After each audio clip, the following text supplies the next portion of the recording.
अस्सलामु अलैकुम व रहमतुल्लाहि व बरकातुहू।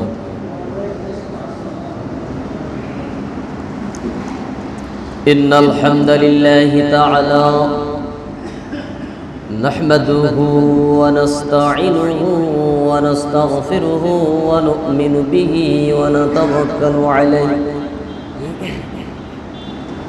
व नऊज़ु बिल्लाहि मिन शुरूरि अनफुसिना व मिन सय्यिआति अअमालिना। मन यहदिहिल्लाहु फला मुदिल्ल लहु व मन युद्लिलहु फला हादिय लहु। फनशहदु अन ला इलाहा इल्लल्लाहु वहदहु ला शरीका लहु व अशहदु अन्ना सय्यदना व हबीबना व सनदना व मौलाना मुहम्मदन अब्दुहु व रसूलुहु अल्लज़ी अरसलहु बिल्हक़्क़ि बशीरन व नज़ीरा व दाइयन इलल्लाहि बिइज़्निहि व सिराजम मुनीरा। फ़क़द क़ाल अल्लाहु तआला फ़ी कलामिहिल मजीद वल फ़ुरक़ानिहिल हमीद। सबाई आमार साथे एकटु पढ़ुन। अऊज़ु बिल्लाहि मिनश शैतानिर रजीम। बिस्मिल्लाहिर रहमानिर रहीम। अलम यरौ इलत तैरि मुसख्खरातिन फी ज़व्विस समा मा युमसिकुहुन्ना इल्लल्लाह इन्न फी ज़ालिका लआयातिन लिक़ौमिन युमिनून। वल्लाहु जअल लकुम मिन बुयूतिकुम सकना वजअल लकुम मिन जुलूदिल अनआमि बुयूतन तस्तख़िफ़ूनहा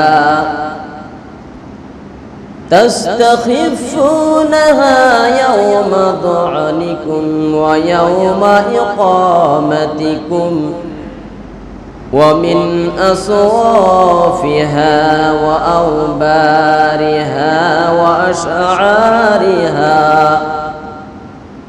अशआरिहा असासन व मताअन इला हीन।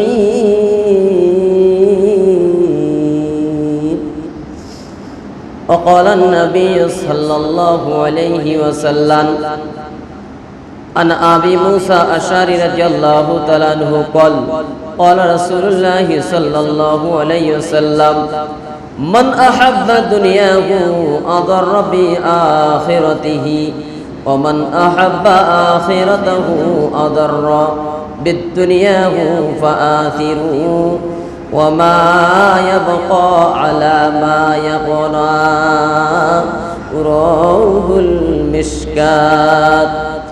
وقال تعالى إن الله وملائكته يصلون على النبي يا أيها الذين آمنوا صلوا عليه وسلموا تسليما। اللهم صل على محمد وعلى آل محمد كما صليت على إبراهيم وعلى آل إبراهيم إنك حميد مجيد اللهم بارك على محمد وعلى آل محمد كما باركت على إبراهيم وعلى آل إبراهيم إنك حميد مجيد দুঃখ যদি দাও গো প্রভু দুঃখ যদি দাও গো প্রভু শক্তি দিও সহিবার হৃদয়ে তারে কবুল করো কোরআন হাদিস বুঝিবার আমানতু বিল্লাহ আলহামদুলিল্লাহ মহান রব্বুল আলামিন এর শাহী দরবারে শুকরিয়া আদায় করছি যে আল্লাহ রব্বুল আলামিন প্রতি সপ্তাহের ন্যায় আজকেও সাকুয়া মাদ্রাসা জামে মসজিদের উদ্যোগে আয়োজিত ধারাবাহিক তাফসীরুল কোরআন মাহফিলে যে মহান মনিব হাজারো মানুষের মাঝ থেকে হাতে গোনা মাত্র কয়েকজন ভাই ও বাবাজিদেরকে নিয়ে পার্শ্বে বসে আছেন আমাদের সম্মানিত মা ও বোনেরা, তাদেরকে নিয়ে যিনি আজকের এই সুবর্ণ সুযোগটুকু আমাদেরকে কোরআন শোনার জন্য দান করেছেন, সে মহিয়ান গরিয়ান আল্লাহ তাআলার শাহী দরবারে অন্তরের অন্তরস্থল থেকে হৃদয়ের সবটুকু আবেগ উজাড় করে শ্রদ্ধার সাথে ভক্তি ভরে তেলাওয়াত করে বলছি আলহামদুলিল্লাহ। আসলে আল্লাহ পাক রব্বুল আলামিনের দরবারে আমরা কেনই বা শুকরিয়া আদায় করব না? যেই মুহূর্তে সারা পৃথিবী একটি ক্লান্তি লগ্ন সময় অতিক্রম করছে, যেই মুহূর্তে একটি ত্রাহি ত্রাহি পরিবেশ অতিক্রম করছে, সেইগুলিকে উতরিয়ে একটি জান্নাতি পরিবেশে অন্তপক্ষে কোরআন শোনার জন্য এখানে তৌফিক দিয়েছেন। যেই মুহূর্তে আমরা বসে আছি, এই মুহূর্তে যদি আমরা এদেশের অসংখ্য হাসপাতালগুলির দিকে লক্ষ্য করি, তাহলে দেখতে পারবো আমাদের মতো অসংখ্য মানুষ আজকে বিভিন্ন অসুস্থতা অবস্থায় কাতরিয়ে কাতরিয়ে অত্যন্ত মানবতার জীবন যাপন করছে। আপনি এই মুহূর্তে যদি এদেশের জেলখানার দিকে লক্ষ্য করেন, দেখবেন হাজারো নিরপরাধী মানুষ কোনো না কোনো ষড়যন্ত্রের শিকার হয়ে নির্বিকারে নির্যাতিত নিষ্পেষিত জীবন যাপন করছে। আল্লাহ পাক রব্বুল আলামিন আমাদেরকে ওই ধরনের ষড়যন্ত্রের শিকার না হয়ে কোরআনুল কারীমের মতো পৃথিবীর সর্বশ্রেষ্ঠ একটি কিতাব বলার জন্য এবং শোনার জন্য যিনি এই সুযোগটুকু দান করলেন, তিনার কাছে খুশি হয়ে আর একটিবার সকলে পড়ছি আলহামদুলিল্লাহ। দুরূদ ও সালাম বর্ষিত হোক সর্বকালের সর্বযুগের শ্রেষ্ঠ মহামানব, নিপীড়িত জনতার পরম বন্ধু সৈয়দুল মুরসালিন সৈয়দুল কাউনাইন আকায়ে নামদার তাজদারে মদিনা দুলালে আমিনা হযরতে আহমদ মুস্তাফা মুহাম্মদ মুস্তাফা, সকলে মোহব্বতের সহিত বলছে সাল্লাল্লাহু আলাইহি ওয়াসাল্লাম। শাহাদাত কবুলিয়াতের জন্য দোয়া কামনা করছি ওই সকল মর্দে মুজাহিদের জন্য যারা এই পৃথিবীতে মানুষের তৈরিকৃত মতকে উৎখাত করে আল্লাহর সে উলুহিয়াতকে কায়েমের লক্ষ্যে যুগে যুগে কালে কালে আমরণ প্রচেষ্টা চালিয়েছেন। শেষ পর্যন্ত মহান রব্বুল আলামিনের জমিনে নিজেদের জীবনের সর্বোচ্চ ত্যাগের নজরানা তথা শহীদের মর্যাদা, শহীদের অমীয় পেয়ালা পান করে ইহকাল থেকে পরকালে পাড়ি জমিয়েছেন। মহান মনিব যেন এই সকল ভাইদেরকে সঠিক শহীদের মর্যাদা দান করেন, আমরা সকলে অন্তর থেকে বলছি আল্লাহুম্মা আমিন। সম্মানিত সুধী, আপনারা অনেক ব্যস্ততাকে উপেক্ষা করে আজকে এসেছেন। অনেক বাবাজি রয়েছেন, আমার পিতৃ সমতুল্য প্রিয় যুবক ভাইয়েরা রয়েছেন, স্নেহের কচিকাচারা রয়েছেন, আমার পার্শ্বে রয়েছেন আমাদের সম্মানিত মা ও বোনেরা। যে মুহূর্তে মা বোনদের অনেকেই বাসা বাড়িতে এই মুহূর্তে খোঁজ করলে দেখতে পারবো অনেকে টেলিভিশনের পর্দার সামনে বসে বসে সময় নষ্ট করছে, ঠিক কিনা? তো সেই টেলিভিশনের পর্দায় বসে না থেকে অন্তপক্ষে যেই মহিয়সী নারীগুলি আজকে কোরআন শোনার জন্য এসেছেন, আল্লাহ যেন এদেরকে উত্তম প্রতিদান দিয়ে ধন্য করে দেন। আমরা সকলে বলছি আমিন। আপনারা যারা এসেছেন কোরআন শুনতেছেন, ইচ্ছা করলে এই যে মসজিদে যখন মাগরিবের সালাত আদায় করলাম, আমরা মনে হচ্ছে যে কানায় কানায় পরিপূর্ণ, আমার মনটা খুব ভরে গেছে যে আজকে সবার সামনে দুটি কথা বলবো, ভালো লাগবে। কিন্তু দেখলাম যে নামাজে মানে সুন্নাত পড়া শেষ হতে না হতে অনেকেই বিভিন্ন কাজকে ইস্যু করে অজুহাতের নামে তারা আজকে দোকানপাটে সময় ব্যয় করছে, ঠিক কিনা? তো আল্লাহ যে আপনাদেরকে ধৈর্য দিয়েছেন, বসে আছেন, এই জন্য আল্লাহ আপনাদেরকেও যেন উত্তম প্রতিদান করেন। আমরা সকলে বলছি আল্লাহুম্মা আমিন। সম্মানিত ভাইরা, আপনারা আসলে যে ধরনের শ্রোতা, আমি কিন্তু ওই ধরনের আলোচক নই। প্রথমেই আমার দুর্বলতা আমি স্বীকার করে নিচ্ছি। আমি আপনাদের সামনে কোরআনুল কারীম থেকে সূরা নাহল থেকে আলোচনা চলছিল, ঠিক কিনা? আয়াতের সিরিয়াল কি ঠিক আছে না ব্রেক হয়েছে? গত সপ্তাহ তার আগের সপ্তাহে এক জায়গায় গেলাম, মানে একটু তথ্য ভুল দেওয়ার জন্য আয়াত কম বেশি হয়ে যাওয়ার কারণে সমস্যা হয়েছে। তো এই জন্য আয়াতের সিরিয়ালটা ঠিক থাকতে হবে, ঠিক কিনা? প্রিয় ভাইরা, আসুন, আপনারা আমরা সকলে জানি যে কোরআন পৃথিবীর সর্বশ্রেষ্ঠ কিতাব। এই কিতাবের তুল্য আর অন্য কোন কিতাব কি বেশি পঠিত হয় এরকম কোন রেকর্ড আছে? একটু কথা বলেন, আছে? নাই। সর্বশ্রেষ্ঠ গ্রন্থ এবং সবচাইতে বেশি যে কিতাবটি তেলাওয়াত হয় সেটি হচ্ছে এই কোরআনুল কারীম। আর এখান থেকে কোনো মানুষ যদি কিছু নেওয়ার চেষ্টা করে, আল্লাহ পাক রব্বুল আলামিন বলেছেন যাদাতুহুম ঈমানা, এরা যদি কোরআনের আলোচনাগুলি নিয়মিত শুনে, যারা কোরআনের অনুসারী, যাদের মাঝে ঈমানের কিছু ধাঁচ রয়েছে, ঈমানের কিছু জ্যোতি রয়েছে, এদের কাছে যখন কোরআনের আলোচনাগুলি করা হবে, আল্লাহ পাক রব্বুল আলামিন বলছেন এদের ঈমানটা অটোমেটিক্যালি বৃদ্ধি হয়ে যাবে। সুবহানাল্লাহ। প্রিয় ভাইরা, এই জন্য কোরআন আমাদের নিয়মিত শোনার প্রয়োজন আছে না নাই? নিঃসন্দেহে আছে। শুধু এখানে শুনবো তা নয়, বরং আপনারা সিরিয়াল মেনটেন করে বাড়িতে পড়বেন। যারা এখানে আলোচনা শুনতেছেন, এই আয়াতগুলি বাড়িতে পড়ে আসবেন। আসলে আপনার এই আলোচনাগুলি শুনে নিজের মধ্যে আয়ত্ত করতে আরেকটু ভালো হবে, ঠিক কিনা? এই জন্য এই ধারাবাহিকতা আমরা ঠিক রাখবো। আর কোরআন শোনার কিছু আদব রয়েছে, আমরা সকলে জানি। আপনারা যেহেতু পুরাতন শ্রোতা, কোরআনের এই আলোচনাগুলি আপনারা শুনে শুনে এক একজন ভালো ভালো আলোচকের মতো আপনারা নিজেরাও বলতে পারবেন। এরকম যোগ্যতা আল্লাহ আপনাদেরকে দিয়ে দিয়েছেন। জোরে বলছি আলহামদুলিল্লাহ। আল্লাহ পাক রব্বুল আলামিন বলছেন, ওয়াইদা কুরিয়াল কোরআন ফাসতামিউ, যখন কোরআন তেলাওয়াত হবে তোমরা সেখানে অত্যন্ত মনোযোগের সাথে শ্রবণ করবে, ধীরস্থির ভাবে কান লাগিয়ে লাগিয়ে শ্রবণ করবে। কেননা আল্লাহ বলছেন লাআল্লাকুম তুরহামুন, এখানে আল্লাহর পক্ষ থেকে রহমত এবং সাকিনা নাযিল হয়ে যায়। জোরে কোন সুবহানাল্লাহি ওয়া বিহামদিহি। প্রিয় ভাইরা, আসুন, আল্লাহ পাক রব্বুল আলামিন কোরআনুল কারীমের যে সূরাগুলি নাজিল করেছেন, 114টি সূরার মধ্যে সূরা নাহল একটি অন্যতম সূরা। সিরিয়ালে এই সূরার নম্বর হচ্ছে 16।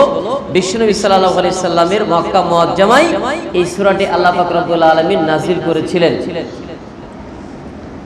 এই সূরাগুলিতে বিশেষ করে মক্কায় যে সূরাগুলি নাজিল হয়েছে, আমরা সকলেই জানি যে মাটির নিচের ওয়াজ এখানে করা হয়েছে। কবরে কি হবে, মিজানে কি হবে, হাসরে কি হবে, ইত্যাদি ইত্যাদি এই কথাগুলি বলে মক্কার জমিনের মানুষগুলিকে বোঝানোর চেষ্টা করা হয়েছে যে তোমরা যদি এই কাজটা করো তোমাদের আখিরাতে ভালো হবে, কবর তোমাদের অত্যন্ত প্রশস্ত হবে এবং কিয়ামতের কঠিন দিনে তোমাদের ডান হাতে আমলনামা দেওয়া হবে, তোমরা সোজা জান্নাতে চলে যেতে পারবে। তার মানে নরম নরম কথাগুলি বলে বিশ্বনবী মুহাম্মদ রাসূলুল্লাহ সাল্লাল্লাহু আলাইহি সাল্লাম মক্কার জমিনের মানুষগুলিকে শুধরানোর চেষ্টা করেছে। এরপরেও কি তারা এই প্রাথমিক অবস্থায় হেদায়েত নসিবের পক্ষে কি খুব বেশি সংখ্যক আসতে পেরেছিল? পারে নাই। যেখানে কোরআন নাজিলের সূচনা পর্ব, সেখানে তারা অনেকটাই পিছিয়ে গিয়েছিল। অল্প সময়ের ব্যবধানেই বিশ্বনবী সেখানে আবার কোরআনের একটি চমৎকার সমাজ প্রতিষ্ঠিত করেছিলেন। প্রিয় ভাইরা, এই সেই সূরা আন-নাহল, আয়াত সংখ্যা 128টি, রুকু হলো 16টি। এই রুকুগুলির মধ্যে বিশেষ করে যে আয়াতে কারিমাটি তেলাওয়াত করেছি, এই আয়াতে কারিমার প্রেক্ষাপটে যে কথাগুলি বলা হয়েছে, রাসূল সাল্লাল্লাহু আলাইহি সাল্লাম সম্পর্কে তাদের যে ধারণা ছিল, তাদের মক্কার জমিনের লোকদের একটু খুব খেয়াল করে শুনতে হবে। বিশ্বনবীকে এরা মনে করত নবীজি আমাদের মাঝে যে আযাবের কথাগুলি বলেন, মৃত্যুর পরে আমাদেরকে কবরে ধরা খেয়ে যেতে হবে, হিসাবদিহি করতে হবে, হাসরের ময়দানে জমায়েত করা হবে। মৃত্যুর পরে মানুষের কয়েকটি স্টেপ রয়েছে, পর্যায়ক্রমে এদেরকে জবাবদিহিমূলক একটি জায়গায় উপনীত হতে হবে। এই কথাগুলি বিশ্বনবী মক্কার জমিনের মানুষদের কাছে যখন বলছিলেন, মক্কার জমিনের মানুষেরা এরা বলতো তুমি যদি সত্যি নবী হও, তুমি যে আযাবের কথা আমাদেরকে শোনাও, এই আযাব আমাদের মাঝে কেন আসছে না? এই আযাব আমাদের মাঝে কেন গড়িমসি করছে? তুমি যদি সত্যি নবী হও, তাহলে সামনাসামনি আযাবগুলি আমাদের মাঝে চলে আসতো। আসলে তাদের এই যে হইচই শুরু হলো, তুমি যদি সত্যিই নবী হও, তাহলে যে আযাবের ভয় আমাদেরকে দেখাচ্ছ বিভিন্ন উপমা দিয়ে, সেটা আমাদের মাঝে কেন আসে না? আল্লাহ নবী সাল্লাল্লাহু আলাইহি সাল্লামকে এরা এই ধরনের কটূক্তি করছিল বিভিন্ন ভাবে। বারবার বলার কারণ এই ছিল যে তাদের কাছে বিশ্বনবী মুহাম্মদ সাল্লাল্লাহু আলাইহি সাল্লাম নবী হওয়ার সবচেয়ে যেটা বেশি সুস্পষ্ট প্রমাণ, যে তারা যদি যে আযাবের ভয় তাদেরকে দেখানো হচ্ছে, এটা নগদ যদি আসতো, তাহলে বুঝতাম যে তুমি সত্য নবী, তোমার কথায় সবকিছু ঠিকঠাক, আমাদের বাপদাদার পূর্বপুরুষের ধর্ম ঠিক নাই, বরং তোমারটাই ঠিকঠাক, আযাব বলেছো নগদ আমাদের কাছে চলে আসছে। বিশ্বনবী বলেছেন, তোমাদের এই হইচই করো না, ও মক্কার জমিনের লোকেরা, হইচই করো না, আযাব তো তোমাদের মাথার উপরে অপেক্ষামান রয়েছে। পৃথিবীর অনেক দৃষ্টান্ত তোমাদের মাঝে দেখানো হয়েছে, এরপরে কি তোমরা বিশ্বাস করো না? হইচই করো না, বরং তোমরা সামান্য যতটুকু অবকাশ পাচ্ছ, আযাব আসতে যতটুকু দেরি হচ্ছে, এই অবকাশ যতটুকু তোমরা পাচ্ছ, তার সুযোগটা তোমরা গ্রহণ করে ঈমান আনয়ন করে জান্নাতের পথের যাত্রী হয়ে যাও। সুবহানাল্লাহ। কিন্তু এই কথাগুলি তারা বুঝলো না। এর সাথে এই কথাগুলি বুঝাবার জন্য আল্লাহ পাক রব্বুল আলামিন কোরআনুল কারীমের সূরা আন-নামলের মধ্যে কয়েকটি প্রেক্ষাপটে প্রায় 5টি ভাষণ তিনি আলোচনা করেছেন। 5টি ভাষণের মধ্যে 1 নম্বর ভাষণ ছিল এমন হৃদয়গ্রাহী যুক্তি, যেটা জগৎ মানে এই জগৎ এবং জীবনের নিদর্শন সমূহের সুস্পষ্ট সাক্ষ্য প্রমাণের সাহায্যে এদেরকে বোঝানো হয়েছে যে শিরক হলো মিথ্যা, আর তাওহীদ হলো একটি সত্য অকাট্য প্রমাণ। শিরক হলো মিথ্যা, তাওহীদ হলো একত্ববাদ, হলো আল্লাহ হলো এক, মুহাম্মদ সাল্লাল্লাহু আলাইহি ওয়াসাল্লাম তার নবী, এই কথা হলো সত্য, এটা তোমরা মেনে নাও। 1 নম্বর ভাষণের মধ্যে এই কথাগুলি বলা হয়েছে। 2 নম্বর ভাষণের মধ্যে যে কথাগুলি বলা হয়েছে, যে যারা মুহাম্মদ সাল্লাল্লাহু আলাইহি সাল্লামের আনিত এই মতাদর্শকে অস্বীকার করেছে, এই অস্বীকারকারীদের সংশয়, সন্দেহ, আপত্তি, যুক্তি, বিভিন্ন টালবাহানা, প্রত্যেকটির জবাব আল্লাহ তাআলা দ্বিতীয় ভাষণের মধ্যে দিয়েছেন। তোমরা যে তালবাহানা করেছো, যে যুক্তি, সন্দেহ, সংশয় যেটাই উপস্থাপন করেছো, সেটার জবাব সমুজ্জ্বল কিতাব কোরআনুল কারীমের মধ্যে আল্লাহ পাক রব্বুল আলামিন উপস্থাপন করেছেন। জোরে বলছে সুবহানাল্লাহ। এই যুক্তি তর্কের সঠিক জবাব কোরআনুল কারীমে আছে না নাই? আছে তো? এই বিশ্বাস কি আমাদের মাঝে আছে? আসুন, তৃতীয় নম্বরের কথা ছিল মিথ্যাকে আঁকড়ে ধরা, এই গোলামি, সত্যের মোকাবেলায় অহংকার, এই অহংকারের আস্ফলনের অশুভ পরিণামের ভয় এদেরকে দেখানো হয়েছে। মিথ্যা আঁকড়ে ধরেছিল, লাত উজ্জা প্রতিমার তারা মূর্তি পূজায় লিপ্ত ছিল। আবু জেহেল, উতবা, সাইবা, ওয়ালিদ ইবনে মুগিরা, যত কাফির নেতারা ছিল এদের আদর্শেরা বাস্তবায়নের জন্য চেষ্টা করেছিল, এদের আদর্শকে তারা লালন করেছিল, এদেরকে জীবনের সাথে তারা একমত পোষণ করেছিল। বিশ্বনবী মুহাম্মদ রাসূলুল্লাহ সাল্লাল্লাহু আলাইহি সাল্লামের প্রতি কোরআনুল কারীমের এই আয়াতে কারিমাগুলো নাজিল করে আল্লাহ পাক বলেছেন, মিথ্যাকে আঁকড়ে ধরার যেই গোলামি, সত্যের মোকাবেলায় অহংকার ও আস্ফলনের যে অশুভ পরিণাম, এইটাও আমি 3 নম্বর ভাষণের মধ্যে দিয়েছি। বিশ্বনবীকে নবী হিসেবে মানবে না, তাকে তুমি আদর্শ হিসেবে মেনে নিবে না, তোমার গাইডেন্স হিসেবে, তোমার নেতা হিসেবে কে মানবে না। আবু জেহেল, উতবা, সাইবা, ওয়ালিদ ইবনে মুগিরা, এদেরকে তুমি মেনে নিবা, এর পরিণাম সম্পর্কে তুমি একটু অপেক্ষা করো। তোমার মাথার উপরে এই আযাবের এই হস্তক্ষেপটা অপেক্ষা করছে, একটু সময় মাত্র, আর দেরি হবে না, সুযোগ পাইলেই তোমাকে সাইজ করে দেওয়া হবে। ভাইরা আমার, বলছিলাম এই কোরআনুল কারীমের সূরা আন-নাহলকে 5টি প্রেক্ষাপটের উপরে অবতীর্ণ করা হয়েছে। 5টি প্রেক্ষাপটের 3য় নম্বর প্রেক্ষাপটে এসে গেল। 3য় ভাষণে এই কথাটি আল্লাহ বলেছেন, এদের অশুভ এই পরিণামের যন্ত্রণাদায়ক একটি শাস্তি অপেক্ষা করছে। 4th নম্বর বিষয় ছিল মুহাম্মদ সাল্লাল্লাহু আলাইহি সাল্লাম যে জীবন ব্যবস্থা এই মক্কার জমিনের মানুষদের কাছে এনেছেন, মানুষের জীবনের যেই সব নৈতিক ও বাস্তব পরিবর্তন সাধন করতে বিশ্বনবী চান, সেইগুলোর সংক্ষেপে কিন্তু খুব হৃদয়গ্রাহী ভাষায় বিশ্বনবীর উপরে এই সূরাটি অবতীর্ণ করে এই 4th নম্বর ভাষণের মধ্যে বর্ণনা করা হয়েছে। সুবহানাল্লাহ। প্রিয় ভাইরা, 5ম নম্বর ভাষণের মধ্যে আল্লাহ পাক রব্বুল আলামিন যে কথাগুলি বলেছেন, যে নবী সাল্লাল্লাহু আলাইহি সাল্লাম তার সঙ্গী সাথী প্রাথমিক অবস্থায় যারা ছিল, গরিব প্রকৃতির মানুষ, ধনবান প্রকৃতির মানুষ না, সমাজের নেতা টাইপের মানুষ না, মানুষের কামলা দিয়ে খায়, কোনো মতে ব্যবসা বাণিজ্য এই সেই করে চলে, এইরকম কিছু সঙ্গী সাথী যারা ছিল, এদের মনের মধ্যে একটু টিম টিম টিম টিম করে ইসলামের যে আলোটা জ্বলছিল, তারা সামনে আগায় আবার পিছিয়ে আসে, মানে এরকম একটি ভাব যে সমাজের যারা পুঁজিপতি, ওরা তো মুহাম্মদ সাল্লাল্লাহু আলাইহি সাল্লামের পিছনে নাই। বিশ্বনবীকে এবং তার সঙ্গী সাথীদের মনের মধ্যে শক্তি এবং সাহস সঞ্চার করা হয়েছে।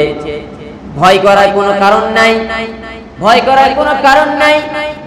আল্লাহ বলেছেন, ইউরিদুনা লিইউতফিউ নূরাল্লাহি বিআফওয়াহিহিম, আল্লাহর এই নূরকে আল্লাহ পূর্ণতা পর্যন্ত পৌঁছায়া দিবেন।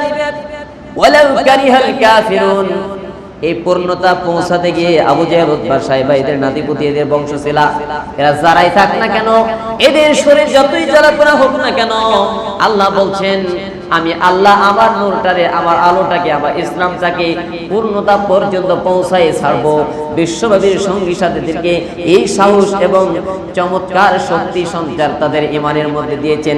5ম নম্বর ভাষণের মধ্যে এই আলোচনাগুলি এসেছে। সুবহানাল্লাহ। শুধু তাই নয়, নবীজিকে বলা হয়েছে এটাই নয়, এই কাফের যারা ছিল, নেতৃস্থানীয় ব্যক্তিবর্গ যারা ছিল, এদের বিরোধিতা করা হয়েছে। এদের প্রতিরোধ করার জন্য কোন পন্থা অবলম্বন করা দরকার, এদের তুমি যদি যুদ্ধ সংগ্রামে লিপ্ত হয়ে যাও, এদেরকে তুমি পরাভূত করতে হলে কোথায় তাকে পিটাতে হবে, সে বর্ণনা কোরআনে আছে না নাই? আছে না? আল্লাহ বলেছেন কাফেরদেরকে সর্বপ্রথম ধরা মাত্র ওদের ঘাড়ের উপরে গর্দানে লাগাও। এটা কার কথা? কোরআনের কথা, আল্লাহর কথা। এদেরকে ধরা মাত্র এদের গর্দানে লাগাও, কোনো ভয়ের কারণ নাই। আল্লাহ বলেছেন নিপীড়িত জনতা, এই নিপীড়িতের বিরুদ্ধে, নির্যাতিতদের বিরুদ্ধে যারা দাঁড়িয়ে রয়েছে, এদেরকে কিভাবে, এদের দৃষ্টিভঙ্গি কেমনে, এদের কর্মনীতি কেমনে পরিবর্তন করতে হবে, এদের প্রতিবাদ কেমনে জানানো হবে, সমস্ত বিষয়গুলি 5ম নম্বর দৃষ্টিভঙ্গির মধ্যে, 5ম নম্বর আলোচনার মধ্যে আল্লাহ পাক বলেছেন প্রিয় ভাইরা, ভূমিকায় আমরা এই সূরার কিছু তথ্য শুনলাম যে আল্লাহ পাক রব্বুল আলামিন সূরা আন-নাহলের 5টি প্রেক্ষাপটের উপরে 5টি বিষয়কে নিয়ে এখানে আলোচনা পেশ করেছেন। সম্মানিত ভাইরা, আমরা আস্তে আস্তে আলোচনার দিকে এগিয়ে যাব। আল্লাহ পাক রব্বুল আলামিনের কাছে আমরা তৌফিক কামনা করছি যে আল্লাহ যেন আলোচনা শেষ পর্যন্ত আমাদেরকে ধীরস্থিরভাবে কোরআন থেকে কিছু কথা বলার এবং আপনাদেরকে শোনার জন্য সে ধৈর্য শক্তি দান করেন। আমরা সকলে বলছি আল্লাহুম্মা আমিন। আসলে কোরআন এমন একটি কিতাব, আল্লাহ এখানে শুধু মধুই দিয়েছেন। মধুমক্ষিকারা মৌচাকে যেমন গুনগুন করে আওয়াজ করছে আর সেখানে বসে আছে, কারণ কি সেখানে কিছু রস রয়েছে, কিছু মধু রয়েছে, সেখান থেকে নিয়ে তারা জীবন আহরণ করছে, জীবন ধারণ করছে। কোরআন এমন একটি মধু, আমরা যারা এখান থেকে নিতে পারবো আমাদের পরকালীন জীবনটা কামিয়াবি হবে, ইহকালীন জীবনে কিছুটা কষ্টের হতে পারে না? কোরআন থেকে আপনি যদি হক কথা বলেন, কোরআন দিয়ে যদি কথা বলেন, তাহলে এই সমাজের ব্যক্তি তো দূরেই থাক, আপনার পরিবার থেকে আগে প্রতিবন্ধকতা তৈরি হবে, ঠিক কিনা?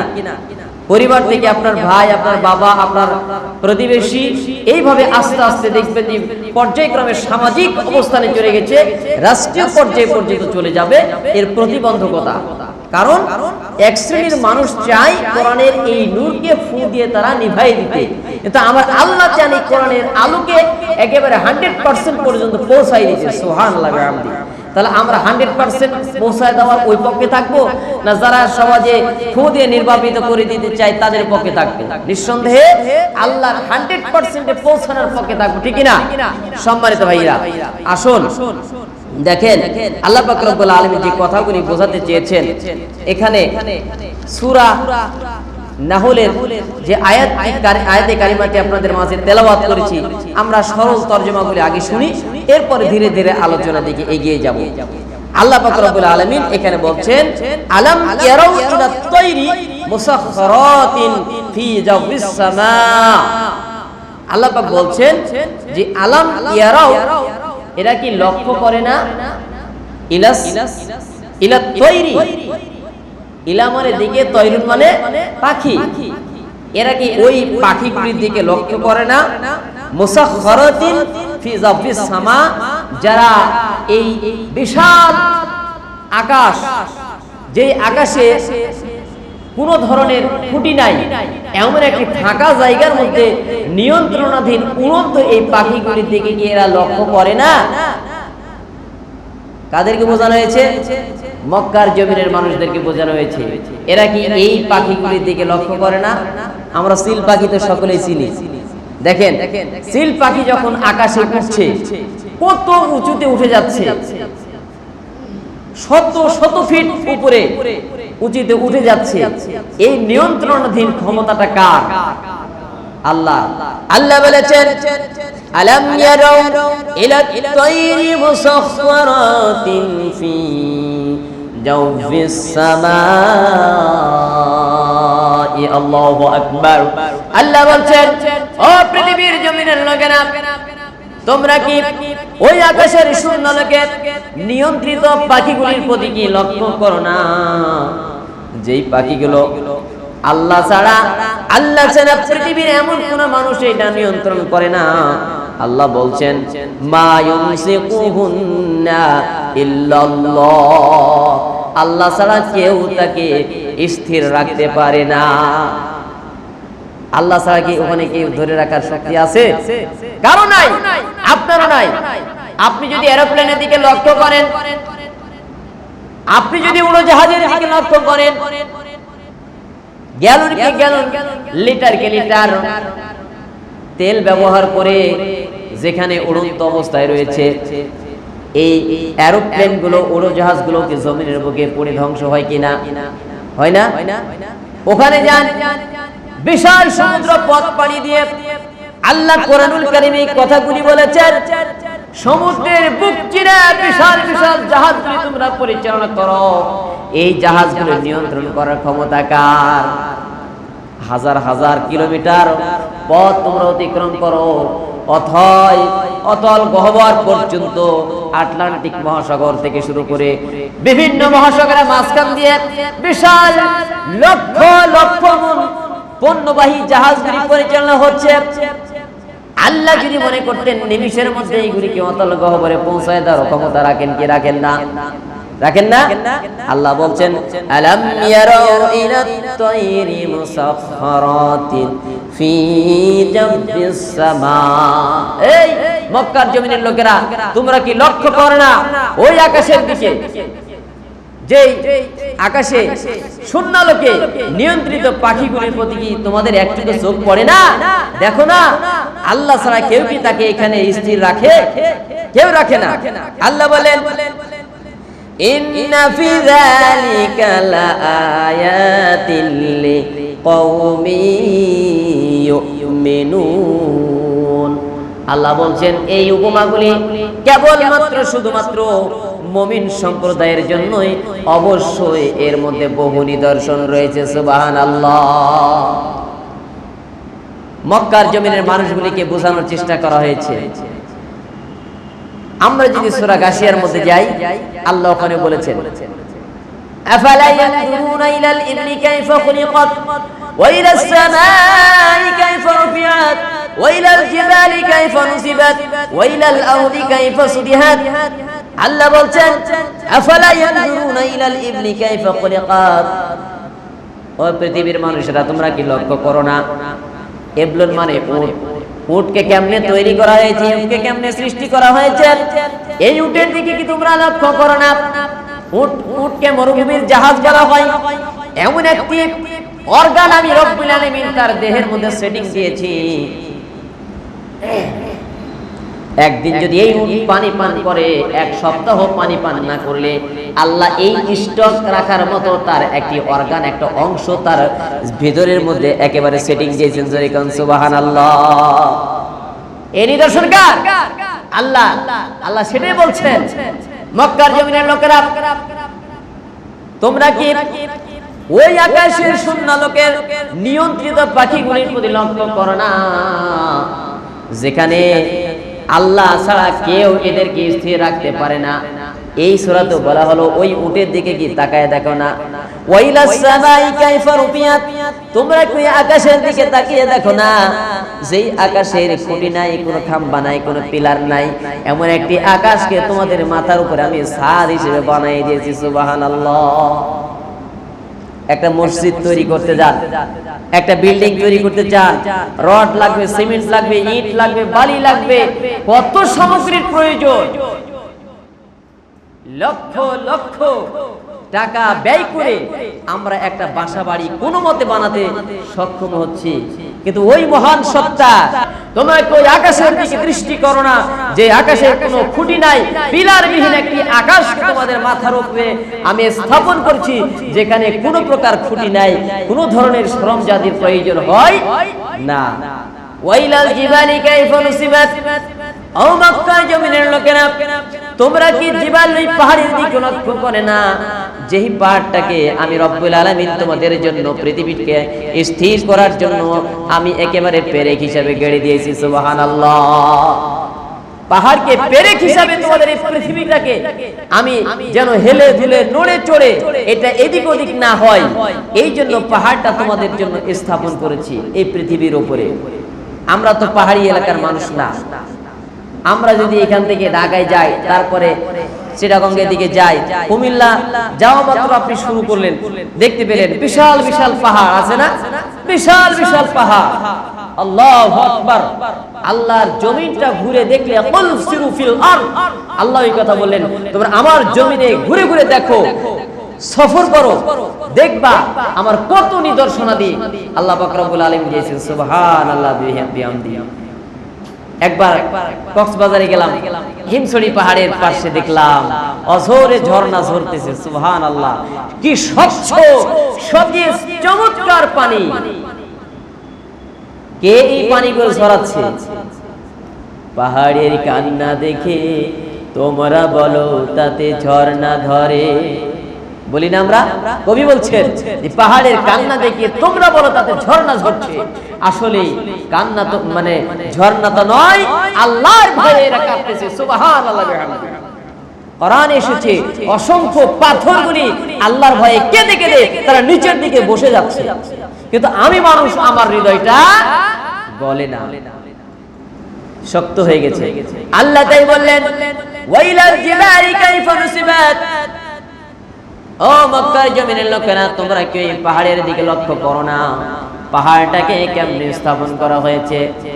ভাইরা আমার, বন্ধুরা আমার, দুনিয়ার জীবনে আমরা যদি একটু লক্ষ্য করি, এই পৃথিবীটা যদি একটু হেলে তুলে যেত, পৃথিবীটা যদি একটু কাতকুত হয়ে যেত, বিশাল বিশাল যে বিল্ডিং গুলি, টাওয়ার গুলি, যে প্রাসাদ গুলি রচনা করা হয়েছে, এই টাওয়ার গুলি থাকতো কিনা? থাকতো? সবগুলি হেলে তুলে পড়ে যেত। একটু যদি ত্রুটি বিচ্যুতি হয়ে যায়, এমনিতে আমরা বিভিন্ন সময় মিডিয়াতে দেখতেছি অমুক তালা, এত তালার টাওয়ার একেবারে হেলে গেছে। আল্লাহ উদাহরণ দিয়েছেন, আমরা দেখেন ভুইয়া তৈরি করি, ভুইয়া এই যে দল দিয়ে যে ভুইয়া তৈরি করি, দেখবেন ভালো করে মজবুত করে ভুইয়া তৈরি করার পরে আপনি এক সাইডে যাবেন, ওই সাইডে একটু জেগে উঠবে, আবার আরেক সাইডে যাবেন, বিপরীত সাইডে জেগে উঠবে, ঠিক কি না? আল্লাহ পৃথিবীটাকে একটি ভাসমান অবস্থায় রেখেছেন, পানির উপরে ভাসমান অবস্থায় রয়েছে।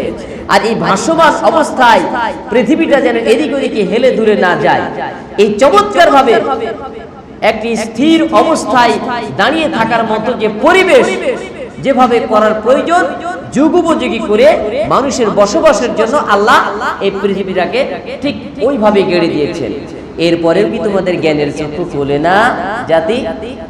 আল্লাহ সেটাই বোঝাতে চাইলেন, এই আলাম ইয়ারাউ ইলা তাইর মুসাখখারা।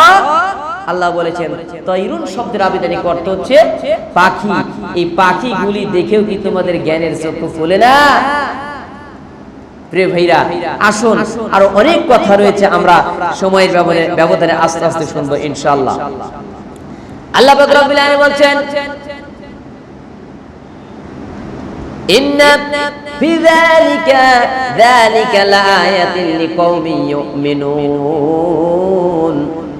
শেষের অংশে আয়াতে যে কথাটি বলা হলো, ইন্না মানে নিশ্চয়, ফি মানে মধ্যে, যালিকা এই, কোন এই বলতে পাখির এই উদাহরণ, একটু ভালো করে বুঝেন। নিশ্চয় এই বিষয়গুলি আকাশে, শূন্য আকাশে, শূন্য লোকে, বিশাল একেবারে শূন্য জায়গাতে পাখি উঠতেছে। তাই বলছে ইন্না ফি যালিকা, নিশ্চয় এই বিষয়ের মধ্যে, লাআয়াতিন মানে নিদর্শন রয়েছে, লিকওমি এমন এক সম্প্রদায়ের উপরে যে ইউমিনুনা এরা ঈমানদার, ওই ব্যক্তিদের জন্যই নিদর্শন রয়েছে যারা আল্লাহর প্রতি, বিশ্বনবী মুহাম্মদ রাসূলুল্লাহ সাল্লাল্লাহু আলাইহি সাল্লামের প্রতি ঈমান এনে একজন মুমিন হিসেবে জীবন যাপন করছে। এদের জন্য ওই উড়ন্ত পাখির মধ্যে নিদর্শন রয়েছে, শিক্ষা রয়েছে। প্রিয় ভাইরা, আসুন, তাফসীরের মধ্যে, ইবনে কাসিরের মধ্যে অনেক কথা দেখলাম। দেখেন, আজকে ছোট্ট এই পাখিটাকে লক্ষ্য করেন, এই পাখিটাকে লক্ষ্য করে আজকে আমরা যদি মানুষের বিশাল একটি আবিষ্কার, এরোপ্লেনে চড়ে হাজী সাহেবরা হজ করতে যাচ্ছে, প্রায় 2100 কিলোমিটার বোধহয়, হয়তো আমার তথ্যটা সঠিক হচ্ছে কিনা, এত ডিস্টেন্সের একটি রাস্তা, বিশাল রাস্তা, প্রায় 22,000 ফুট উঁচু একটি দেশ, বাংলাদেশের চাইতে 22,000 ফুট উঁচু একটি দেশে সেখানে নিয়ে যাওয়া হচ্ছে। তো এটা কি আল্লাহর একটি বড় নিদর্শন নয়? এখান থেকে কি আমাদের শিক্ষা আসে না? তো এইটা বিভিন্ন উদাহরণ দিয়ে মক্কার জমিনের লোকদেরকে বোঝানো হয়েছে যে তোমরা যেই মুহাম্মদ সাল্লাল্লাহু আলাইহি সাল্লামকে নিয়ে তালবাহানা শুরু করেছো, উনি আসলে তোমাদের মতো কোনো যেনতেন ব্যক্তি নয়, তোমাদের মতো মানুষ। তবে তার প্রতি পার্থক্য হলো তোমাদের প্রতি নবুয়তের গুরুত্ব দায়িত্ব দেওয়া হয় নাই, কিন্তু তার প্রতি গুরু দায়িত্ব দিয়ে নবুয়তের দাওয়াতে মিশন এবং ভিশনের কাজ পরিচালনার মতো একটি গুরুত্বপূর্ণ একটা দায়িত্ব তাকে দেওয়া হয়েছে, বিধায় তোমাদের কাছে এই দাওয়াতের আহ্বান তোমাদের কাছে পৌঁছায়েছে। অতএব তোমরা গড়িমসি না করে, হইচই না করে, কখন আযাব আসবে তখন তুমি ফিরে আসবে, ওই সুযোগ আর তোমাকে দেওয়ার সুযোগ হবে না। প্রিয় ভাইরা, ধরেন মক্কার লোকেরা এরকম করলো, বর্তমান প্রেক্ষাপটে কি এরকম লোক আমাদের সমাজে আছে কিনা? আছে না? আছে। আমি আপনাদেরকে একটা উদাহরণ দিই। দেখেন, মনে করেন আপনার কাছে টাকা আছে 50,000, আমার আপনার জীবনটাকে যে গুরুত্ব দিচ্ছি না, আল্লাহ রাসূলের এই আদর্শকে তিনি যে বিধান নিয়ে এসেছেন এটাকে আমরা মেনে নিচ্ছি না, আমরা একটু খেয়াল করলে বুঝতে পারবো যে মনে করেন আপনাকে 50,000 টাকা দিয়ে আমি মাওলানা জাহিদুল ইসলাম আপনাকে বললাম যে ভাই আপনাকে টাকা দিব 50,000, শর্ত হলো আপনার এই শাহাদত আঙ্গুলি, কোন আঙ্গুলি ভাই? একটু খেয়াল করেন, আমার কথা কি বুঝতে অসুবিধা হয়? একটু খেয়াল করেন, 50,000 টাকা দিব, আপনাকে এই শাহাদত আঙ্গুলি দাঁত দিয়ে কামড়িয়ে কেটে আমার সামনে দিতে হবে। এই মসজিদে কোনো মুসল্লি কি দিবে? সাঁকুয়ার জমিনের কোনো ব্যক্তি কি দিবে? যে ভ্যান ঠেলে প্রতিদিন মানুষের কামলা দিয়ে খায় এমন একজন কোন ব্যক্তিকে 50,000 টাকার লোভে নিজের আঙ্গুলটা কর্তন করে নিজে দাঁত দিয়ে দিতে পারবে? তার মানে বরং যেই লোকটিকে আমি বললাম যে ভাই এই 50,000 টাকা আপনাকে দেওয়া হবে, আপনি বরং আমাকে বরং ওই লোকটি বরং উল্টা আমাকে বলবে না 50 নয়, আপনাকে আরো 10,000 টাকা আমি বেশি দিচ্ছি, 60,000 টাকা দিচ্ছি, আপনি বরং আপনার আঙ্গুলটা কেটে দেন হাত দিয়ে। ভাই আমার, বন্ধুরা আমার, উদাহরণটা এই জন্য বলছি, মক্কার জমিনের মানুষগুলিকে আল্লাহ পাক রব্বুল আলামিন বিভিন্ন উদাহরণ দিয়েছেন, উপমা দিয়েছেন, বিশ্বনবীকে গাইডেন্স হিসেবে মেনে নেওয়ার জন্য, নবী হিসেবে মেনে নেওয়ার জন্য, পরিচালক হিসেবে মেনে নেওয়ার জন্য। যদি নাকি না মানো, এমন একটা সময় আসবে যে সময় আফসোস করে তুমি কুল পাবা না, যে সময় আঙ্গুল 50,000 টাকা দেওয়ার বিনিময়ে যেমন কেটে দিতে আমরা পারলাম না, 50,000 টাকা নয়, 50টি পয়সা দেওয়া হবে না। যেই লোকটিকে আপনি বললেন 50,000 টাকার বিনিময়ে আঙ্গুলটা কেটে দেন, বরং সে উল্টো বলল আপনাকে 60,000 টাকা দেওয়া হবে, বরং আপনি কেটে দেন। ভাই আমার, বন্ধুরা আমার, কেউ কখনো এটা দিতে পারবে না।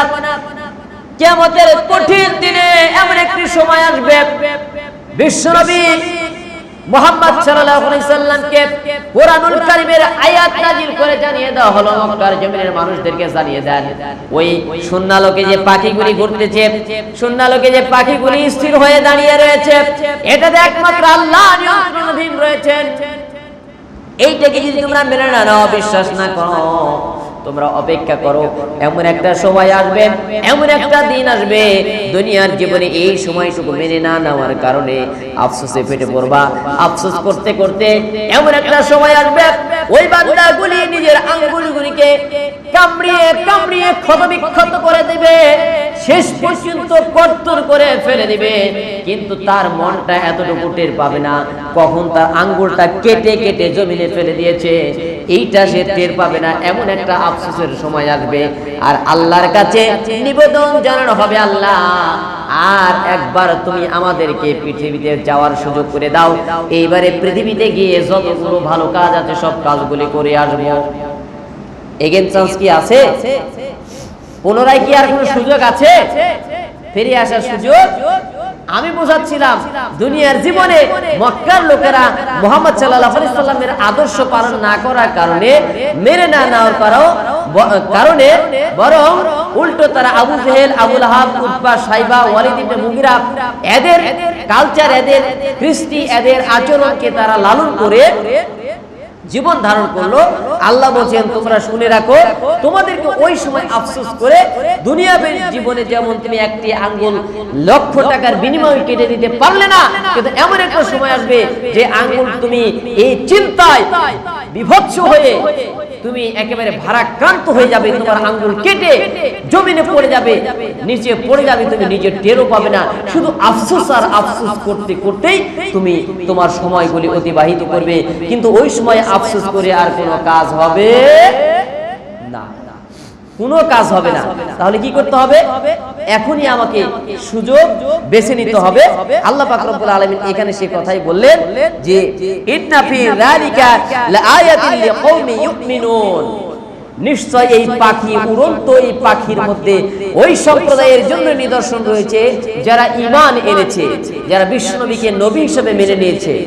প্রিয় ভাইরা, তাহলে আমরা ওই ঈমানদার বলে নিজেকে যদি দাবি করি, বিশ্বনবীর চরিত্রের মধ্যে কি কি গুণ রয়েছে, তিনি কোন আদর্শের মূর্ত প্রতীক ছিলেন, এটা আমার জীবনের সাথে আছে কিনা এটা এখন আমরা মিলাতে চেষ্টা করি। আসুন আল্লাহ পাক রব্বুল আলামিন পরের আয়াতে যে কথাগুলো বলেছেন সেদিকে আমরা এগিয়ে যাই আর আলোচনাগুলি আস্তে আস্তে একটু বুঝার চেষ্টা করি।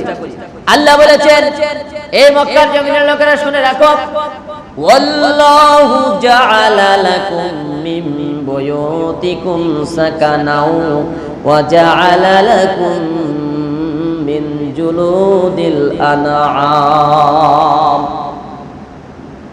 রব্বুল আলামিন জানিয়ে দিয়েছেন, ও পৃথিবীর লোকেরা শুনো, ওয়াল্লাহু জাআলা, আর আল্লাহ বানিয়ে দিয়েছেন, লাকুম তোমাদের জন্য, মিন বুয়ুতিকুম তোমাদের বাড়িগুলিকে, সাকানা বসবাসের জন্য, এমন গৃহকে আল্লাহ বলছেন তোমাদের গৃহগুলোকে তোমাদের জন্য শান্তির বাহন হিসাবে বানিয়ে দিয়েছেন কে? আল্লাহ। তিনি বলছেন শুধু তাই নয়, জুলুদিল আনআমি বুয়ুতান তাস্তাখিফুনাহা ইয়াওমা দুআনিকুম ওয়া ইয়াওমা ইকামাতিকুম। আল্লাহ বলছেন যে তোমাদের গৃহগুলিকে আল্লাহ শান্তির নিকেতন বানিয়েছেন, শান্তির জায়গা বানিয়েছেন। একটি গৃহ আমি নির্মাণ করব, ইচ্ছা করলে কি পারবো যদি আল্লাহ আমাকে সুযোগ তৈরি করে না দেয়? পারবো? এখন যদি আপনি অহংকার বশত আপনি বলেন যে না না, আল্লাহ কি আমার ঘরের ছাদ কি ফাড়ি দিয়ে কি আমাকে টাকা দিয়ে যাবে নাকি? ও মিয়া, তোমাকে ঘরে ছাদ ওপেন করে টাকা দিয়ে যাবে না, কিন্তু আল্লাহ তোমাকে ওই টাকা দেওয়ার একটি রাস্তা তৈরি করে দিবেন। সুবহানাল্লাহ, ঠিক কি না? আপনাকে যদি শরীরটা সুস্থ না রাখে, আপনার শরীর যদি সুস্থ না রাখে, তাহলে আপনি বুঝবেন যে আসলে আল্লাহর যে নিয়ামত, এই নিয়ামতের কতটুকু শুকরিয়া আমি আদায় করছি, এটা খালি নিজে টের পাবেন। 5 দিন বিছনাগতি হয়ে পড়ে থাকেন অথবা করোনার কোনো সিমটম নিয়ে আপনি খালি পড়ে থাকেন, যে দেখবেন আপনার নিজের ঔরসজাত সন্তান সন্ততি এরা কিভাবে খালি চলাফেরা করছে। কথা কি বেঠিক বলছি? অসংখ্য আমরা রেকর্ড দেখলাম, আপন গর্ভধারিণী মা তাকেও বনের মধ্যে জঙ্গলের মধ্যে ফেলে দিতে এতটুকু কুণ্ঠাবোধ করেনি।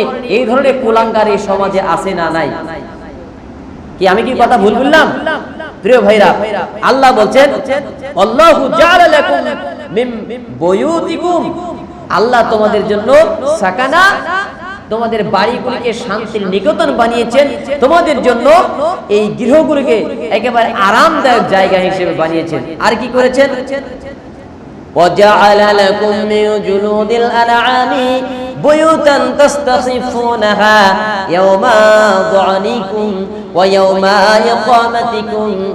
রব্বুল আলামিন জানিয়ে দিয়েছেন, ও মক্কার জমিনের লোকেরা শোনো, শুধু তাই নয়, আমি রব্বুল আলামিন কি বানিয়ে দিয়েছি তোমরা শোনো, পশুর চামড়া থেকে তোমাদের জন্য এমন গৃহের ব্যবস্থা করেছি, যে গৃহ যেখানে সেখানে তোমরা নিয়ে যেতে পারো, হালকা বোধ মনে করো।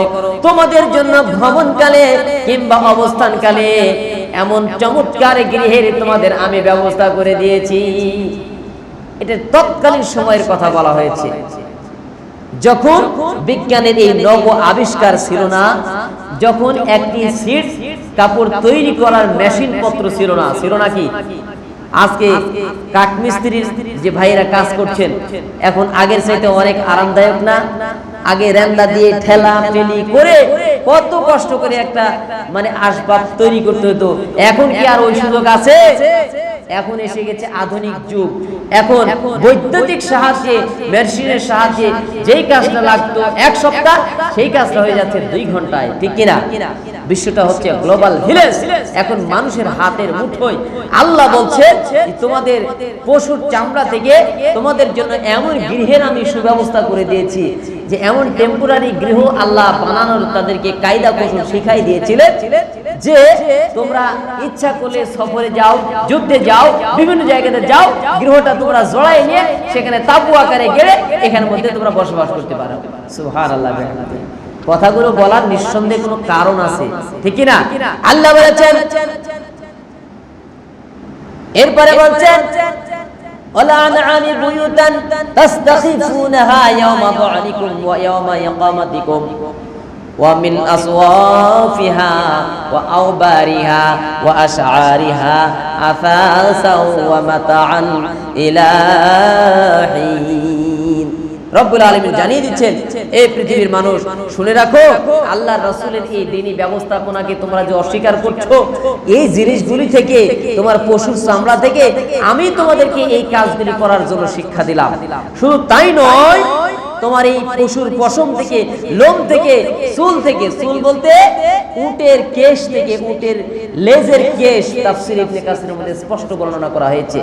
বলা হচ্ছে এই কেশগুলি থেকে তোমরা পরিধেয় ও ব্যবহার উপযোগী এবং ব্যবসায় উপযোগী সামগ্রীর ব্যবস্থা আমি রব্বুল আলামিন তোমাদেরকে করে দিয়েছি, যা তোমরা কিছুকাল পর্যন্ত এটাকে কাজে লাগাতে পারো। সুবহানাল্লাহ বিহামদি। প্রিয় ভাইরা, এত কিছু বলার একমাত্র কারণ হলো পৃথিবীর এই চাকচিক্য সরঞ্জাদি একদিন অবসান ঘটবে। তোমার জীবনের একটি মানে পরাক্রান্ত একটি মানে বিকেল বেলা আসবে, মানে যৌবনকাল, শিশুকাল, যৌবনকাল, এরপরে বার্ধক্যকাল যখন এসে যাবে, সেই সময় তুমি টের পাবে আল্লাহ পাক রব্বুল আলামিন তার পাঠানো বিধানাবলী দিয়ে তোমাদেরকে কি উদাহরণগুলি দিয়ে বোঝাতে চেয়েছেন। শুধু তাই নয়, সূরা বাকারার মধ্যেও আল্লাহ বললেন, কাইফা তাকফুরুনা বিল্লাহি ওয়া কুনতুম আমওয়াতান ফাআহইয়াকুম সুম্মা ইউমীতুকুম সুম্মা ইউহয়িকুম সুম্মা ইলাইহি তুরজাউন। আল্লাহ বললেন, হে বান্দারা, তোমার কেমনে আমি আল্লাহর এই অস্তিত্বকে অস্বীকার করো, অথচ তোমরা ছিলে নিষ্প্রাণ, তোমাদের প্রাণে দেহে তোমাদের প্রাণের সঞ্চার করেছি, আবার তোমাদেরকে মৃত্যু দান করব, আবার তোমাদেরকে আমি পুনর্জীবিত করব, সুম্মা ইলাইহি তুরজাউন, শেষ পর্যন্ত তোমাদেরকে আমার কাছে ফিরে আসতে হবে। এই বড়াই করার তো তোমার কোনো উপায় নাই, কোনো সুযোগ নাই, তোমাদেরকে যেতে হবে একটি মঞ্জিলে মাকসুদে ইনশাআল্লাহ। প্রিয় ভাইরা, আল্লাহ পাক রব্বুল আলামিনের প্রিয় হাবিব বিশ্বনবী মুহাম্মদ রাসূলুল্লাহ সাল্লাল্লাহু আলাইহি সাল্লাম তাই বুঝিয়েছেন। হযরত আবু উমামা আবি মুসা রাদিয়াল্লাহু তাআলা আনহু এই হাদিসখানা বর্ণনা করছেন, মুসা শারী, তিনি বলছেন রাসূল সাল্লাল্লাহু আলাইহি সাল্লাম বলছেন, মান আহাব্বাদ দুনিয়াহু আদাররা বিল আখিরাতিহি ওমান আহাব্বা আখিরাতাহু আদাররা বিদ-দুনিয়া ফাআথিরু মা ইয়াবকা আলা মা ইয়াগনা। নবীজি বলেছেন, মক্কার জমিনের লোকেরা, ও পৃথিবীর মানুষেরা, তোমরা শুনে রেখো, যে ব্যক্তি দুনিয়ার এই প্রেমে ডুবে যাবে, চাকচিক্য এই মোহময় পৃথিবীর এই ভালোবাসায় যে মুগ্ধ হয়ে যাবে, নবীর আদর্শকে যারা মেনে নিল না, বিভিন্ন ধরন দেওয়ার পরে শূন্য লোকে পাখি উঠতেছে, পশুর চামড়া দিয়ে তোমার পোশাকের ব্যবস্থাপনা করা হয়েছে, মার্জিত ভাবে তুমি যেন অসহ্য গরম তোমার শরীরে টাচ করতে না পারে সেই ব্যবস্থা করা হয়েছে, উষ্ণ পোশাকের ব্যবস্থা করা হয়েছে। এবার শীতকালে তোমার উষ্ণ পোশাক দিলাম, আর যখন তোমার গরমকাল আসলো, গরমকালে তোমার একটি নরম পোশাকের ব্যবস্থাপনা করা হয়েছে। এত কিছু করার পরে তুমি যখন বুঝলে না, বিশ্বনবী মুহাম্মদ সাল্লাল্লাহু আলাইহি সাল্লাম বলেন, যে ব্যক্তি দুনিয়ার প্রেমে ডুববে সে তার আখিরাতকে ক্ষতিগ্রস্ত করবে। আযান হবে?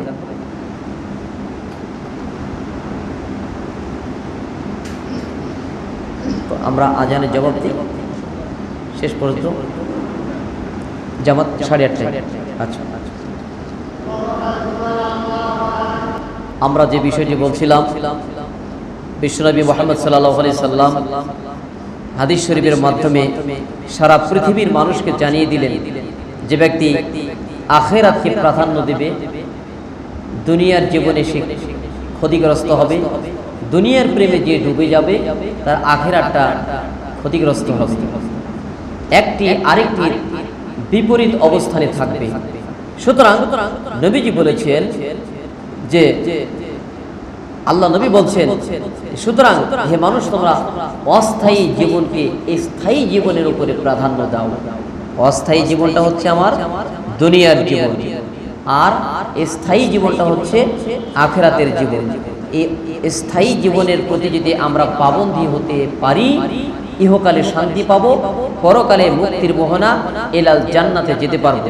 সুতরাং আমরা চাই আজকের এই ছোট্ট পরিসরে এই আলোচনা থেকে যতটুকু শিক্ষা নিব, পৃথিবীর এই প্রেমে ডুবে নিজের ঈমান আকীদাকে নষ্ট না করে বরং আখিরাতকে আমি প্রাধান্য দিয়ে আখিরাতের জীবনে কামিয়াবি হাসিল করার জন্য যেই ধরনের আদর্শ বিশ্বনবী বাস্তবায়ন করে গেছেন, সেইটা আমাদের সকলের জীবনে বাস্তবায়ন করার জন্য আমরা চেষ্টা করব ইনশাআল্লাহ। আল্লাহ আমাদেরকে তৌফিক দান করুন, আমরা সকলে বলছি আমিন। সম্মানিত সুধী, পরিশেষে আমি আপনাদেরকে উদাত্ত আহ্বান জানাতে চাই, আল্লাহ পাক রব্বুল আলামিন এখানে লেবাস পোশাকের অনেক কয়টি কথা এই ২ নম্বর পঠিত আয়াতের মাঝে কিছু তুলে ধরেছেন। তারপরের আয়াতে আরো পোশাকের বিষয়ে অনেক গুরুত্বপূর্ণ কথা বলেছেন। এরপরে সূরা হাদীদের ২০ নম্বর আয়াতে এই দুনিয়ার জীবনটা মূলত এই আয়াতের প্রেক্ষাপটে যে কথাটা বোঝানো হয়েছে, তৎকালীন সময়ের মক্কার জমিনের মানুষদেরকে বিভিন্ন উপমা দিয়ে আখিরাতের জিন্দেগিটাকে তাদের কাছে উপস্থাপন করা হয়েছে। তাই আখিরাতের বিধান বিষয়টা এখানে প্রাধান্য পেয়েছে। যেমন সূরা হাদীদের মধ্যে আল্লাহ বলেন, ই'লামু আন্নামাল হায়াতুদ দুনিয়া লাইবুন ওয়া লাহবুন ওয়া যিনাতুন ওয়া তাখাফুরুন। আল্লাহ বলছেন কোরআনুল কারীমে, যে ই'লামু, হে লোক সকল, তোমরা জেনে রাখো, আন্নামাল হায়াতুদ দুনিয়া লাইবুন ওয়া লাহব। আল্লাহ বলছেন দুনিয়ার জীবনটা শুধুমাত্র খেল তামাশা হাসি মাস্কারা ছাড়া আর অন্য কিছুই নয়। এখানে শুধু একজন আরেকজনের সম্পদ, একজন আরেকজনের কিভাবে প্রতিযোগিতায় সামনে এগিয়ে যাব, এইটা ছাড়া পৃথিবীর এই জীবনটা আর অন্য কিছুই নয়।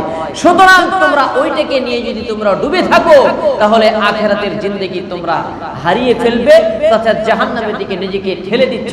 সেখান থেকে উত্থিত হয়ে বিশ্বনবী মুহাম্মদ সাল্লাল্লাহু আলাইহি সাল্লাম বলছেন, আমি তোমাদের কমর ধরে জাহান্নামের সেই নরকাঙ্গি থেকে বাঁচানোর জন্য চেষ্টা করছি। এখান থেকে তোমরা ঝাঁপিয়ে যদি ওই পোকার মতো জাহান্নামের মধ্যে নিক্ষিপ্ত হও, তাহলে তোমাদের নসিব ঝলসে যাবে। আখিরাতে তোমাদের অত্যন্ত একটি ক্লান্তি লগ্ন সময় অতিক্রম করতে হবে। বিধায় আলাম ইয়াতিকুম রাসূলুম মিনকুম ইয়াতলু আলাইকুম আয়াতি, যখন তোমাদেরকে প্রশ্ন করা হবে তোমাদের কাছে কি কোনো নবী এবং কোনো রাসূল, কোনো বার্তাবাহক কি পৌঁছায় নাই, যারা আজকের এই জাহান্নামের দরজা পর্যন্ত তোমাদেরকে আসতে হবে, এই কথা কি কেউ তোমাদেরকে শোনায় নাই?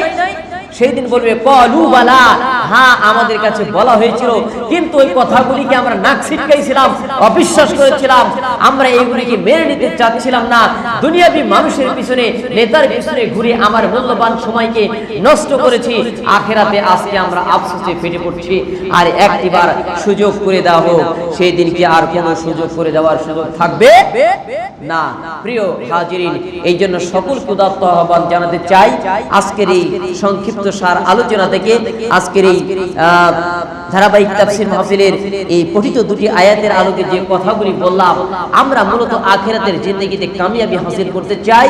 এই জন্য দুনিয়াতে কিছু ক্ষতিগ্রস্ত হলেও হতে পারে, বিশ্বনবী সাল্লাল্লাহু আলাইহি সাল্লাম যেমন ক্ষতিগ্রস্ত হয়েছিলেন, কিভাবে দেখেন একজন চমৎকার একটি আমরা উপস্থাপন দেখেছি।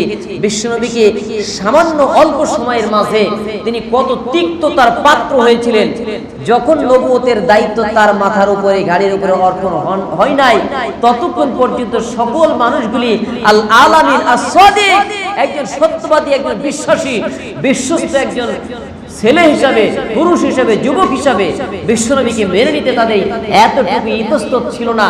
এমনকি তাকে ব্যাংক হিসাবে, আমানতদার হিসাবে তার কাছে টাকা পয়সা পর্যন্ত মানুষের জমা রাখত।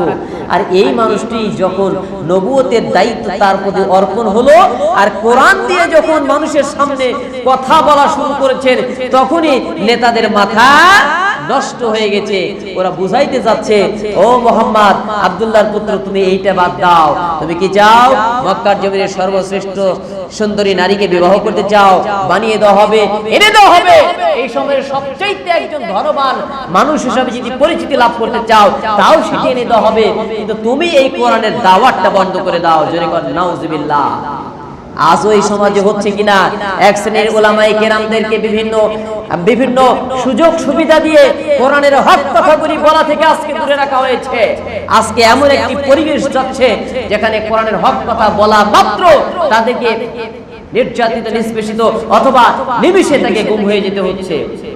প্রিয় ভাইরা, জাহিলি নব্য কায়দায় আজকে নির্যাতন, নিষ্পেষণ শুরু হয়ে গেছে। কোরআনের পক্ষে আমার আপনার জীবন যদি শাহাদাতের অমেয় পেয়ালা পান করার জন্য প্রস্তুত হতে হয়, তবু আমাকে প্রস্তুতি নিতে হবে, কথা ঠিক কিনা? আর সেই প্রত্যাশা, সেই তামান্না আমাকে বিশ্বনবীর আদর্শ থেকে শিক্ষা নিতে হবে।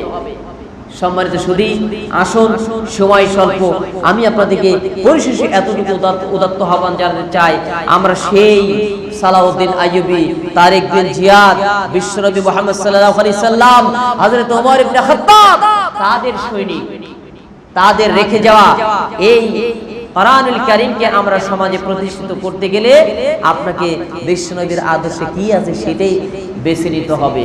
বাকি যদি এদিক ওদিক করেন তাহলে কিন্তু খবর খারাপ আছে। প্রিয় ভাইরা, সম্মানিত মা ও বোনেরা, আপনাদেরকে বসে থাকলে হবে না। মহিলাদের অনেক দায়িত্ব, মহিলাদের অনেক দায়িত্ব। দুনিয়ার জীবনে একজন বিজ্ঞানী বললেন, বিজ্ঞানী নেপোলিয়নের একটা কথা, যে আমাকে একজন শিক্ষিত মাদি নামে একটা উন্নত জাতি দিব। এই দেশকে, এই সমাজকে একটা উন্নতের স্বর্ণ শিখরে পৌঁছাতে হলে একজন সজাগ, সচেতন, ইসলামী ধাঁচে গড়া মায়ের প্রয়োজন আছে না নাই? অবশ্যই মা সে মা হতে হবে যে মায়ের কোলটা হচ্ছে আদর্শ বিদ্যালয়, হচ্ছে মায়ের মাতৃকোল। এটা কবিদের কথা, কিন্তু এই কথা তো আজ থেকে ১৫০০ বছর পূর্বে বিশ্বনবী বলে গেছেন মায়ের গুরুত্ব সম্পর্কে। মান আহাক্কা বিহুসনি সাহাবাতি ওয়ালা উম্মুকা ওয়ালা সুম্মা মান ওয়ালা উম্মুকা ওয়ালা সুম্মা মান ওয়ালা উম্মুকা, তিনবার এখানে মায়ের গুরুত্ব আরোপ করা হয়েছে। কিন্তু সে মা কি আমাদের সমাজে আজকে আছে? আজকে মায়ের চরিত্র শেষ, ছেলে কেমনে মানুষ হবে? ঠিক কিনা? মায়ের চরিত্র শেষ, কন্যা কিভাবে মানুষ হবে? হয় না। লিমা তাকুলুনা মা লা তাফআলুন কাবুরা মাকতান ইনদাল্লাহ। তুমি এই কথা কেমনে মানুষকে বলো যেটা তোমার মধ্যে আমল নাই? এইটা তুমি কখনো মানুষকে বলতে পারবা না। আর এটা হচ্ছে আল্লাহর নিকট সবচেয়ে বড় অপরাধ। তাহলে ও মা যদি আজকে সজাগ, সচেতন হয়, মা যদি ইসলামী ধাঁচে গড়া হয়, তাহলে অবশ্যই তার সন্তানগুলো ভালো হবে। জমিন যদি উর্বর হয় তাহলে ফসল ভালো হবে কিনা? বীজটাও ভালো হতে হবে, জমিন উর্বর হতে হবে, তবেই না 100% সুফলা বীজের আমরা সুফলা ফলন পাবো। এটাই কি সঠিক ট্রিটমেন্ট, তাই কিনা? প্রিয় ভাইরা, তাই আসুন সম্মানিত মা ও বোনেরা, আপনাদের উদাত্ত আহ্বান জানাতে চাই, মা বোনদের ইতিহাস যদি শুনেন, যুদ্ধের ময়দানে মা বোনদের ইতিহাস আমরা দেখেছি, তারা নার্সের ভূমিকা পালন করেছে। বিশ্বনবী সাল্লাল্লাহু আলাইহি সাল্লামের সঙ্গে যুদ্ধে গিয়ে ক্ষতবিক্ষত সাহাবায়ে কেরামদেরকে তারা শালীনতা বজায় রেখে চাটাই পুড়িয়ে পুড়িয়ে ছাই বানিয়ে, মেডিসিন বানিয়ে বিশ্বনবী সাল্লাল্লাহু আলাইহি সাল্লামের সাহাবীদের সেই সেবা দান করেছেন। সে মায়ের জাতি আপনারা, আপনাদের সম্মান অনেক, মর্যাদা অনেক, আপনারা এই ধাঁচে গড়ে ওঠেন। দেখবেন একদিন এই সমাজ বিনির্মাণ হবে, যেই সমাজের হাজরা সানা থেকে হাজরা মাউত পর্যন্ত একজন রূপবতী মা কন্যা অলংকার পরিহিত অবস্থায় রাতের গভীর অন্ধকারে হেঁটে হেঁটে পথ অতিক্রম করেছে, এমন কোন লম্পট মানে দুরাচার যুবকের দুঃসাহস হয় নাই তার দিকে বাঁকা চোখ রাঙিয়ে খারাপ নজর দিয়ে তাকিয়ে তাকে একটা অপদস্থ করবে, এরকম দুঃসাহস কোনো যুবকের হয়েছিল না। আজও ওই কোরআন আছে, আজও ওই হাদিস আছে, কিন্তু এটার আমল আমাদের মাঝে নেই। আসুন প্রিয় ভাইরা, আল্লাহ পাক রব্বুল আলামিন আজকের এই আলোচনাগুলি শুনে ব্যক্তিগত জীবনে, পারিবারিক জীবনে, সামাজিক জীবনে, রাষ্ট্রীয় পর্যায়ে সকল সেক্টরে আমরা কোরআন মাফিক সমাজটাকে পরিচালনা করতে চাই।